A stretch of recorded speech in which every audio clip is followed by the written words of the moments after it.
Morning, everyone. Morning. If you're joining us later on YouTube, Happy New Year.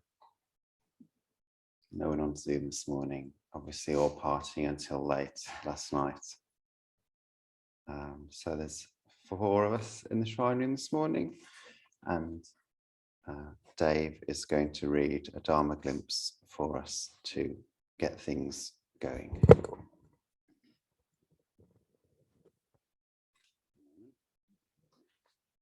It is called A View from My Window.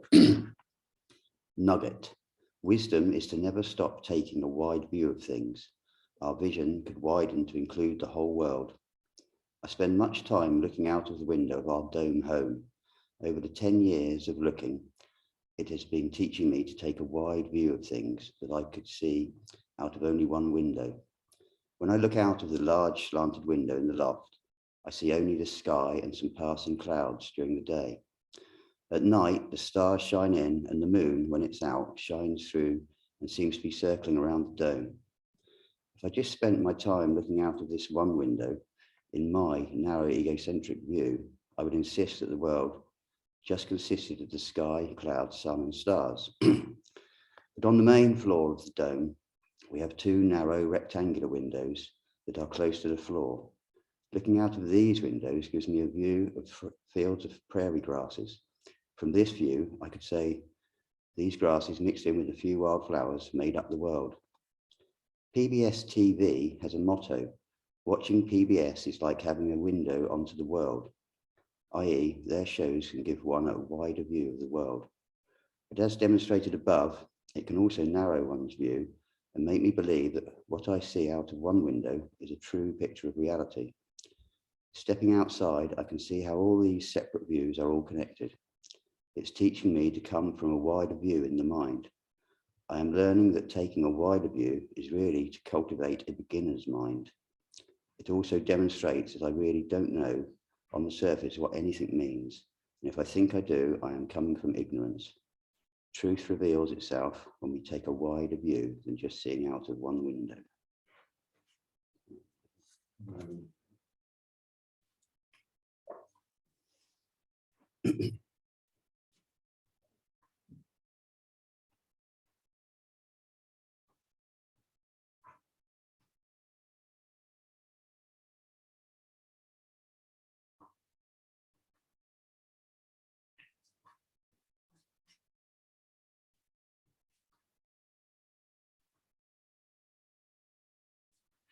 Say who it was by, and then I'm sorry.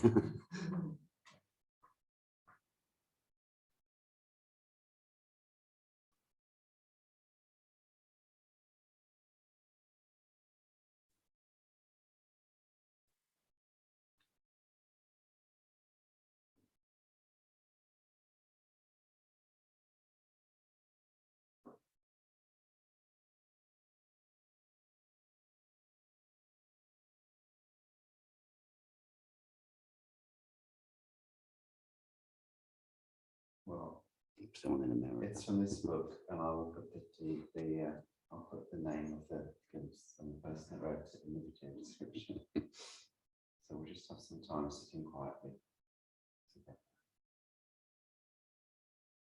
Just noticing how you are moment to moment. What's happening in your body, what's happening in your mind, what's happening in your heart. Seeing if you can just take that step back or sideways into the observer position.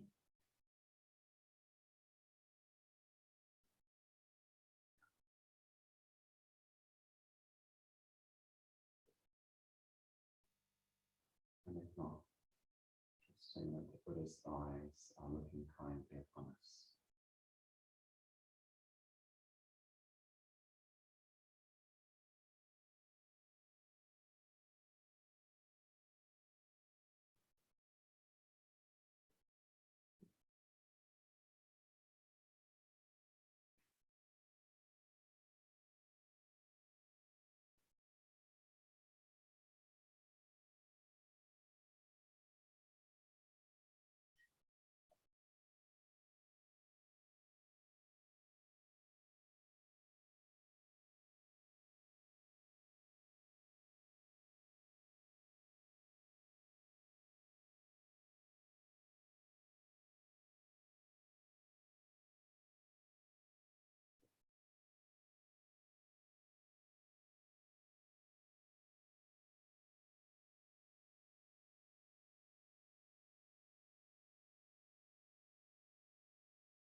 For refuge, I go to the Buddha. For refuge, I go to the Buddha. Namo Buddhaya. Namo Buddhaya. For refuge, I go to the Dharma. For refuge, I go to the Dharma. Namo Dhammaya. Namo Dhammaya. For refuge, I go to the Sangha.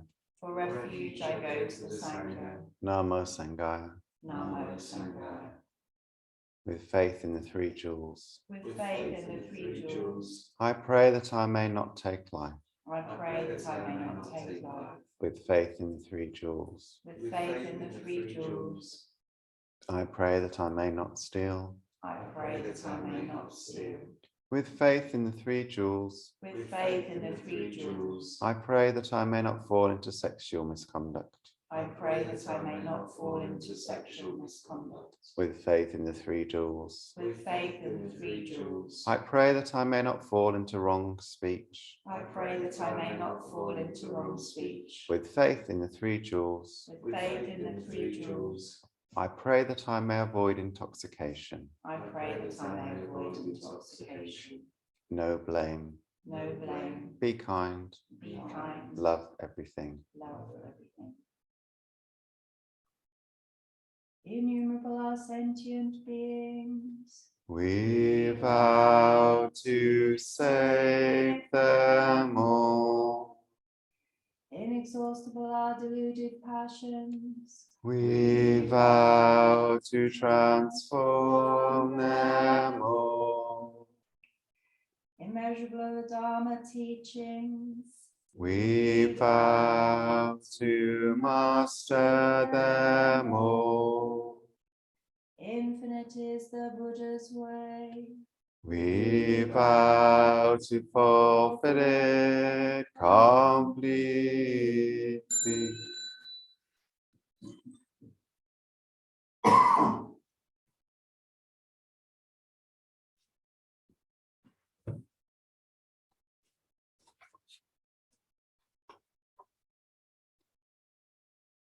In this little book from the Poetry Pharmacy, there's a quote from a Susan Coolidge poem called Every Morning. Every day is a fresh beginning. Listen, my soul, to the glad refrain, and spite of old sorrow and older sinning, and puzzles forecasted and possible pain, take heart with the day and begin again. Again, probably, is how she would have said it, to make it rhyme. And I like the message here, and it feels particularly important at New Year, this quite arbitrary date. It's a sort of quirk of history that it's ended up here. You know, it makes much more sense for it to have been 2 weeks ago when we had the solstice. But various Roman emperors mucked around with the calendar, and here we are. And there's this impetus to turn over a new leaf, to wipe the slate clean, to begin again, especially on New Year's, as the days are lengthening and we decide to take a break from Christmas gluttony. And actually, the little stanza reminds us that every day gives us that opportunity to begin again. It doesn't have to be this time of year. And that there will always be old sorrows. There will always be puzzles in the future. There will always be dukkha. That's the first noble truth. Dukkha. One of the images in the sutras used to represent dukkha is a wonky wheel on a cart. And like, yeah, you're on this journey and it's always going to be a bit bumpy being born into this world. And every day presents a new opportunity to respond slightly differently. And not just every day, every hour, every minute, every second. The teaching on rebirth between lives talks about the different realms that one might be born into. The human realm, the animal realm, the realm of hungry ghosts, one of the hell realms, the realm of the warring gods, the heavenly realms.